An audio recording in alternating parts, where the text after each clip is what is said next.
প্রথমে শোল্ডারের ভিত্তিতে, কাঁধের ভিত্তিতে মাপ হবে জুব্বা। মাপ হবে। কাঁধের ভিত্তি হচ্ছে, কাঁধ হচ্ছে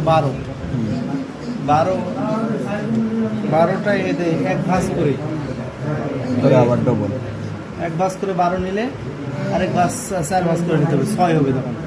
আর হাফ ইঞ্চি বাড়তি নিতে হবে সেলাইয়ের জন্য। তারপরে এইভাবে 4 ভাঁজ যখন হবে তখন প্রথমে সাইডটা একটু বাদ দিয়ে দিতে হবে সমান করে। তারপরে 3 ইঞ্চি 3 ইঞ্চি এটা সেলাইয়ের জন্য, ছোটোদের জন্য 3, বড়দের জন্য 3.5।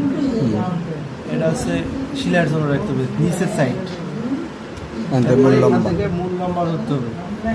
মূল লম্বা ধরার পর ছোটদের জন্য শোল্ডারের দাগ 1, বড়দের জন্য 1.5। শোল্ডারের দাগ দেওয়া লাগে। শোল্ডারের দাগ দেওয়ার পর এই গলা বের করতে হবে। শোল্ডারের লাইনে, শোল্ডার লাইনে আছে গলা 7 ভাগের 1 ভাগ। এরপরে একটু বাড়তি দিতে হবে। এরপরে আছে শোল্ডারের দাগের পরে মোহরির দাগ। এটা দাগ তো এই যেটা পুরোটাই বডির 4 ভাগের 1 ভাগ পুরোটাই। এরপর মোহরির দাগ, মোহরি হচ্ছে বডির 4 ভাগের 1 ভাগ। বডি হচ্ছে 24, 4, 6, 6 করে হবে। 4, 6, 24, 6, 4 ভাগের 1 ভাগ 6। এখান থেকে ধরতে হবে, এখান থেকে মোহরির দাগ দিতে হবে।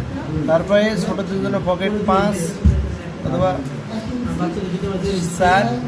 আর এটাকে ওইটার থেকে একটু হাফ ইঞ্চি হইব, ডাউন হইব। এই আটা দিয়ে ধরলেই হয়ে যাবে। একটু ডাউন করে এই পর্যন্ত আসবো, এরপরে সোজা। এই ছোটদের জন্য 4 অথবা 5, বড়দের জন্য 7। এই হচ্ছে মোহরি থেকে পকেটে। আর পকেট তো ছোটদের জন্য, পকেটটা ছোটদের জন্য 4.5, 5, আর বড়দের জন্য 7, 7। 6, 7। তারপরে আর কোনো কাজ নাই, শেপ কাট দিয়ে ধরলে হাফ ইঞ্চি কম হয়ে যাবে। গ্রুপে সাইজ দিবেন।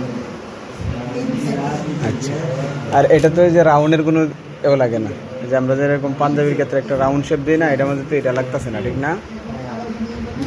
আচ্ছা, এখন আমরা জুব্বার মাপটা বুঝতে পারলাম।